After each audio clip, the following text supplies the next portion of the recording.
You're listening to a 10 Minutes on Tuesday podcast for Propel. I'm your host, James Hacon from Elliotts. Thank you for downloading and enjoy. I'm here with Peter Borg-Neal, founder and CEO of Oakman Inns at the Navigation Inn at Cosgrove, and it's your latest venture. Thank you for joining us on 10 Minutes on Tuesday. Nice to see you, James, and I'm glad you like the pub. I've got to say, it's become somewhat of a regular with me. In fact, this and one of your other venues. So you don't need to tell me too much about what it is you do. But for the listeners that maybe don't know exactly what it is you do or your kind of concept, clearly it's pubs. But do you want to tell us a bit about the company?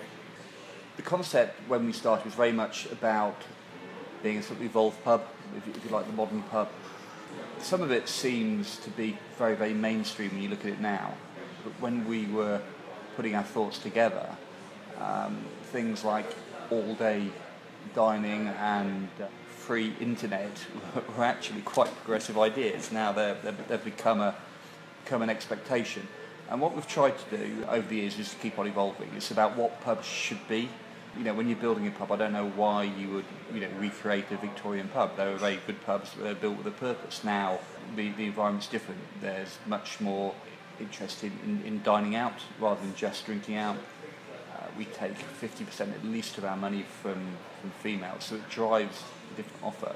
People are living different. They're time poor. They have different expectations. They plan their lives differently. They need flexibility.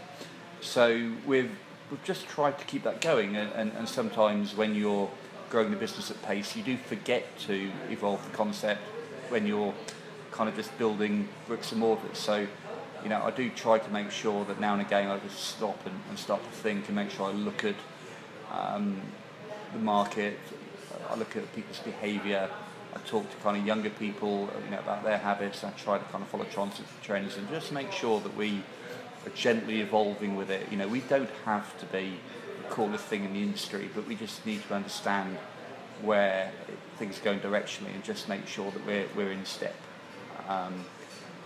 So that's the concept. It's not a niche concept, so I can't put it in a single sentence, but it's very driven. It's a customer-centric business, and it's about delivering quality. And the way we achieve that is through amazing people. It's making sure we've got the right ideas, we've got the right buildings in the right locations, and then get people inspired and engaged about what we're trying to do. It's a company. We were formed 10 years ago.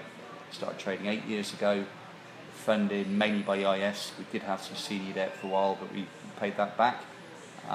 So we really put together about 15 million quid of shareholder funds. And we're very focused on the journey, on building a great business. We don't get up in the morning, or something. I don't get up in the morning. We think about exit. I get up and think about how we can be a better business, how we can be more successful, and I guess some form of exit will come one day.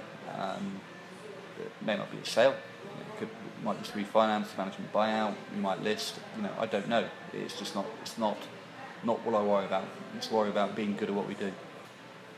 It's very interesting. You've obviously talked quite a bit about people, and during 2015 it was quite a big year with the Publican Award for Best Employer and also Sunday Times Top 100 Company listing, which were all really impressive. I suppose is there a secret to those successes, or no secret, no particular magic. I think it's just about focus. We really believe in having engaged people.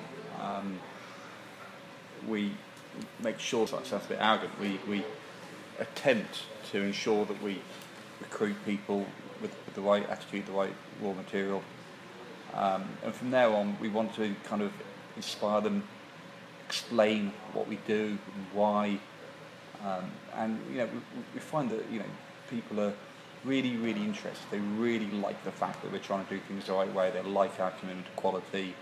They like the way that we contribute to our communities. They like the way we behave in terms of sustainability. So they want to be part of our family. Once they've got the vision, once they're inspired by it, you then move on to the next bit, which is education. They need to know how. So they already, know why, they know what we want to do. We then seek to give them the skills, and we've invested very heavily this year in something called Oaknology, which gives a platform to enable people to be the best they can be a little bit more quickly and under their own steam. After that, it's about measurement and therefore being able to catch people doing things well and reward them. Put a huge amount of effort into reward and recognition, and I think particularly recognition of all the things that I've done differently in the last couple of years. It's just been about the whole piece of catching people doing things right. We have a thing called the Heart of Oakman Award, where anyone who works in the organisation who sees a colleague doing something a bit beyond, all they need to do is a text, a Facebook message, an email to HR. They can send a congratulatory card and a small gift to that person, and it's just encouraging the right kind of culture. And we found that really, really effective. And you then sort of just keep on doing more of the same. You keep on repeating your message. You keep on driving education. You keep on saying thank you. And if you're persistent with that and you've attracted the right people in the first place, it just starts to work after a period of time. And what starts to happen is people enjoy what they're doing because they're good at it and they're getting the right kind of feedback from us and from the customers. Do you think that that's something that's harder to continue as you grow, or do you think it's about culture from the beginning and that will set through? Well, I think there's some stages. I think culture at the beginning, I had the right idea, and in the very early stages, I had my kind of band of merry men and women around me who were all believers, and we were all flying at it together. And then suddenly we had 100 people, and some of them I didn't even know their names. And then I suddenly realised that, hey, you can't just wandering around, having kind of, cosy conversations with people. You've got to somehow get help. You've got to get more people talking to more people and training and advising and thanking. And we've built the infrastructure around it.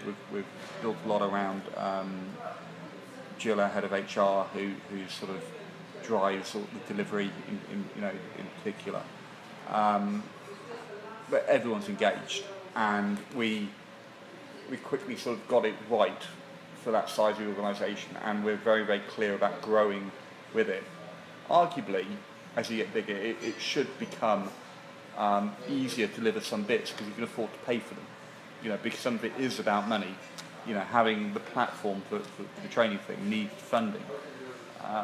So, to my mind, it's just a challenge of keeping it together. It's not an option. You can't, if you think you can't grow your company and keep your people engaged, then don't grow your company. It's just not a good thing to do. So, to me, the challenge is more the other way around. It is we have to keep on engaging our people. We have to make our 40th pub have the same passion as our first. I guess if I suddenly realise I can't do that I don't know how to, then maybe that's when I either get out of the way and let someone better run the business or we sell it. But no, it is not an option to drop the standard of our approach to people. That's really great to hear. One of the things that strikes me is that you're not necessarily someone that hides below the parapet, and sometimes I think it's you're clearly out and about and quite vocal with some subject matters. One of them is clearly around some of the government policy, and it's interesting that obviously the apprenticeship levy is coming into effect or is going through the process at the moment. Is that something you have a viewpoint on? Well, that's very nicely put. Some people are less kind. Gobby, I think, is one term that has been used. I mean, it's just, ultimately, if I'm asked the question, I would tend to answer it. I mean, genuinely, I've been very supportive of what this government, has done. I think it's very, they've possibly done a lot better job for our industry than the alternative government. So I think we should remember to be a little bit grateful that we've got this government, but now we've got them for 5 years, we need to now make them do the right things for us. And I see the apprenticeship levy as slightly farcical. It's another payroll tax. I don't think it's going to do much to impact people and their approach to apprenticeships. Indeed, if people are only doing it because they can get government grants and everything else, I don't think they're doing it with the right approach. People should invest in apprentice because they want those young people to grow their skills and become part of the team going forward, not to take advantage of a sort of loophole grant training rate. So what I'd like the government to do is to tax us less and let us get on with it. Some substantial growth in 2015. What's the plan for 16? We'd like to grow the existing business bigger in terms of we'd like each place to sell more. We've run through a quarter of double-digit like-for-like growth. So the first challenge is try to maintain that. I think we can because that's a very real number. The comps number is the same as the like-for-like number. So that's the first challenge. Then we'd like to add some more pubs this year. We're thinking about 6. It could actually be more, and we've built the infrastructure ready to do that. So we got ready for the burst of expansion we had last year, for the 6 we had then. We've added more people. So we've if you like, we've got the structure required to drive the business and drive growth in place before we put the bricks and mortar.